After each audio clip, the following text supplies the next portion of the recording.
Benvidos a unha nova entrevista de Atlántico TV. Hoxe acompáñanos Carmen García Mateo, candidata de nosa universidade á reitoría da Universidade de Vigo. Benvida. Ujú. Primeiro de todo, imos falar un poquinho do teu equipo. Vas a recuperar a vicerreitoría de Economía, que desaparecera no último mandato de Reigosa, e incorporas unha nova sobre docencia e transformación educativa. Que te levou a facer estes cambios? Bueno, despois do proceso de analizar, non, todas as nosas fortalezas, as nosas debilidades, que cousas tiñan claramente onde íbamos a centrar moito esforzo de goberno, pois, como ben indicas, pois, justamente as vicerreitorías e os seus nomes e as persoas que van a leválas van aí en esas grandes funcións. Todo o tema económico. A primeira medida que tomaremos según cheguemos será facer unha auditoría económica, non? Nosa universidade, ao longo destes anos, bueno, pois, ten advertido, pois desa situación que pensamos que non é a que nos dicen. Ademais, non só eso, non só a situación, queremos saber como está a situación, sino tamén entramos neste período nunha negociación coa Xunta de Galicia do novo plan de financiamento. Por lo tanto, queremos reforzar esa parte, non? Por outro lado, estamos nun escenario cambiante, donde, ademais de aparecer continuamente ferramentas tecnolóxicas novas, como, bueno, pode ser todo relacionado coa inteligencia artificial, tamén temos aí o reto da baixada de alumnado debido á situación demográfica. Por lo tanto, creemos que temos que reenfocar toda a nosa docencia, por eso poñemos esta vicerreitoría de docencia e innovación académica, non? O sea, que vai incluir non só metodoloxía, sino incluso ir algo máis e incluirá espazos, dotacións, non? Entón, de unha forma conxunta será esa misión. Bueno, de todos os cambios que propóns, que son moitos, un programa de máis de 150 páxinas, que cambios crees que son máis urxentes na Universidade de Vigo? Bueno, como xa temos dito este diagnóstico de que hai moitísimas dificultades no día a día por parte de todo o personal, non só o profesorado, os investigadores, sino tamén o personal de xestión, de que necesitamos unha renovación e unha reformulación dos nosos procedimentos, das nosas normativas e da súa codificación digital, porque non se trata de seguir digitalizando por digitalizar, sino que adaptar a situación tanto legal como a situación que corresponde a unha universidade do século XXI en termos de eficiencia e axilidade nos procedimentos. Entón, destacaría eso como primeira función importante. Como comentabas antes, a adaptación da universidade a ferramentas como a IA aparece moito no teu programa. Que medidas concretas propós neste eido? O noso programa tamén se basea sempre en non improvisar, senón que mediante análisis profundos, ir tomando as decisións, establecendo responsables, cronogramas e revisión. Por lo tanto, a incorporación da IA na docencia ou na xestión non pode ser de forma precipitada, non? Pero sí que indicaría, así como espacio, o sea, liña que marcamos, é que orientamos a unhas ferramentas de IA que estean embarcadas nos nosos sistemas informáticos. Non queremos depender de IAs onde os nosos datos están fora da universidade.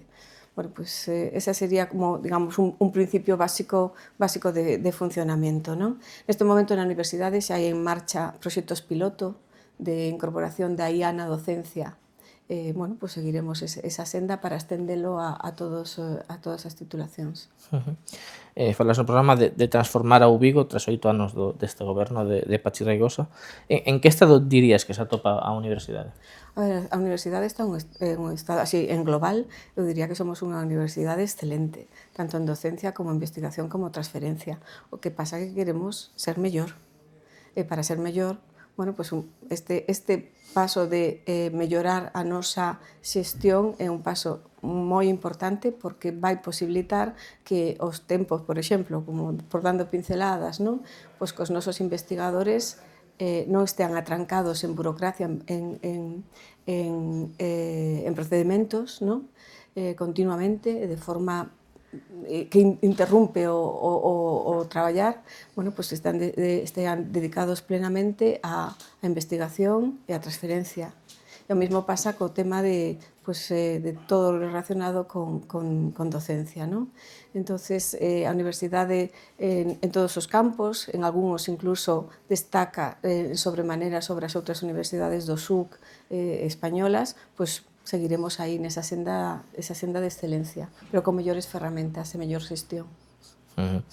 Bueno, tamén falas no programa de menor catálogo e maior dirección compartidas. Significa isto que debe perder titulacións ao Vigo para medrar? Catálogo, eu non dixen catálogo, non dixen nunca que menor catálogo. É un punto do programa. Menos Sí. catálogo, Bueno, menos considerar, creo que menos non é menos catálogo en número de titulación, senón non poñer o foco en temos esta titulación ou temos esta outra ou temos esta, senón que facemos unha oferta completa, moi axustada ou moi interiorizada cos centros docentes, cos docentes, non? E que cubra as necesidades neste momento de formación que nos exixe a sociedade, non? Entonces non é gano este título sí, este título outro, sino ter esa oferta. Queremos ademais creemos en unha oferta académica moito máis flexible. Por suposto, temos que seguir unhas directrices que nos ven marcadas do Ministerio para as titulacións oficiais, pero por que non esa docencia abrila a outros colectivos, non? Bueno, pois por aí vai esa medida do programa. Bueno, un dos asuntos máis que se leva falando moito que era a longo prazo, pero xa está aí, e o curto prazo que é o relevo xeracional. Como plantexas a cometelo? Bueno, a remuda xeracional vai afectar por igual, digamos, tanto o personal de xestión como o personal docente, non? Pola parte do personal de xestión, pois claramente, bueno, eu xa o digo, non, que pode ser visto como unha crise porque, bueno, pois perdese talento, perdese coñecemento, porque nos vindeiros 6 anos como un tercio dos traballadores xubilarán, pero por outro lado tamén é unha oportunidade para incorporar personal novo. Entón, todo isto que ten que facerse dunha forma planificada, ordenada, para que os postos non queden, digamos, sin esa transferencia de coñecemento. Pola parte do personal docente e investigador, bueno, pois creo que por un lado temos canteira, non? Temos canteira de investigadores que complementan ademais a súa formación con docencia nas nosas titulacións para poder estabilizar e ofrecer estabilización, pero tamén temos que ser moi fortes en captar talento para esa remuda e para completar, non? E para completar e fortalecer os ámbitos que así consideremos como estratéxicos, non? Precisamente no tema do persoal administrativo, sobre todo do PTSAS, hai como unha serie de demandas por parte do persoal e que se non houbo a promoción a promoción que tocaba baixo este mandato. Como plantexas ti este atranco que hai co tema do PTSAS? Bueno, claramente o que hai que tender esas pontes, non, cos representantes dos traballadores para traballar de forma coordinada con eles, negociando, non? Pois o que se bueno, pois esos temas que están todos, a verdade é que están todos como moi relacionados, porque teñen que ver moitas veces tamén como co clima laboral. Sabes, se non hai un bo clima laboral, se non hai un bo entendemento en termos de negociación, de escoita e de negociación entre o equipo de goberno e o persoal, pois claramente bueno, pois estamos en esa situación agora de mala situación de clima laboral, non? Entón, por un lado, temos que ter clara como ir, vos isto que decías da remuda xeracional, poñendo en marcha OPEs anuais para a incorporación de novo personal, que estean claras as reglas, que estén claros os temarios, por exemplo, non? Temos tamén que en temas de carreira horizontal, que decir, bueno, pois ti non progresas verticalmente, pero sí que tes, bueno, pois unhos incentivos para facer incluso mellor o teu traballo, non?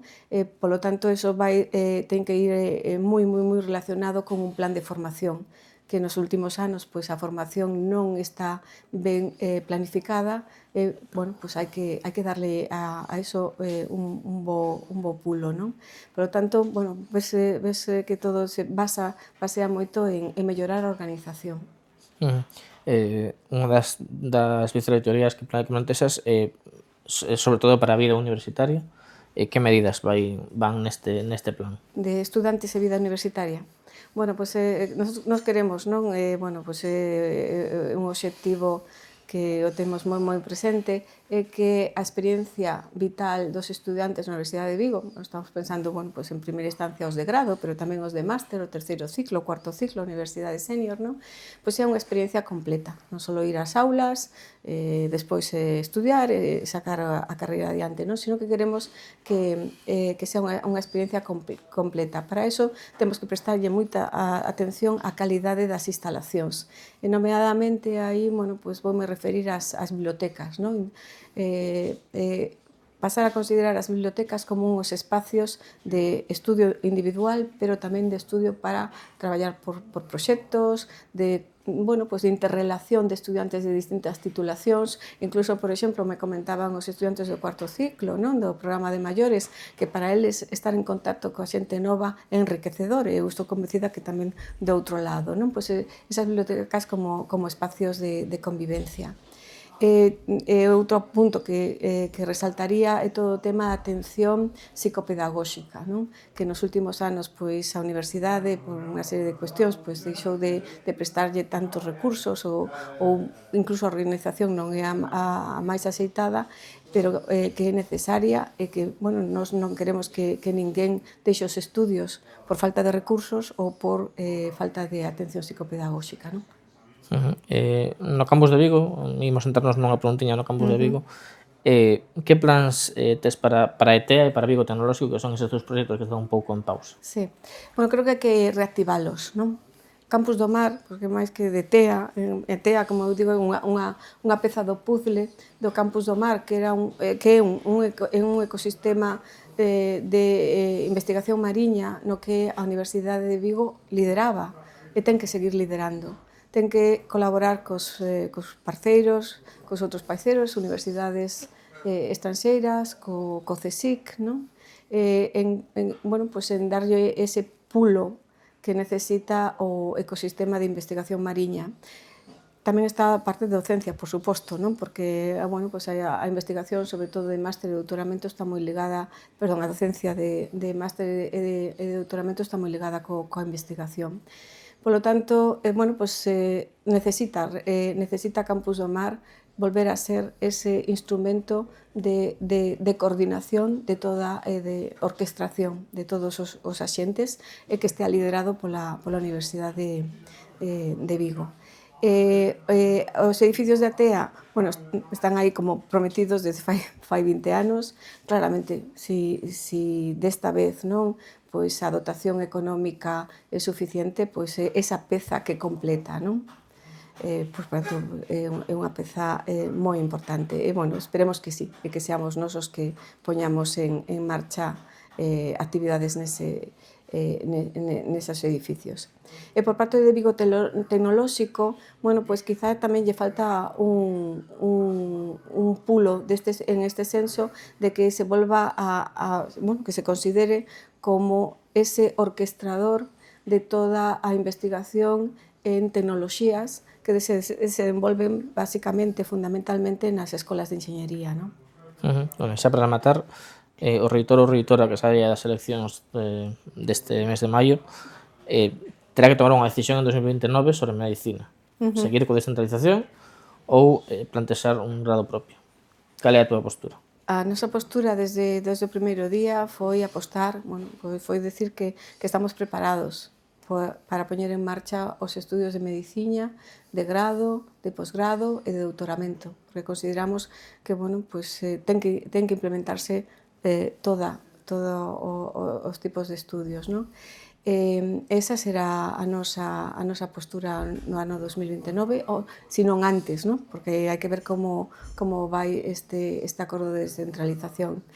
Creo que temos, bueno, estou segura, temos mimbres suficientes, necesitamos, eso sí, necesitamos que estén garantidos a financiación para unhos estudios que precisamente non son dos máis económicos, non? Necesitarán unha dotación económica importante, pero, bueno, temos nos departamentos de ciencias profesorado para as materias máis básicas, máis fundamentales, temos moi boas conexións co hospital en termos de investigación e bueno, pues, iríamos por esa senda, vamos por esa senda. Pois quedamos con esa reflexión. Moitas grazas por verte aquí, Carmen. Moita sorte co resto da campaña. Moitas gracias, Sergio. E vémonos na seguinte entrevista de Atlántico TV.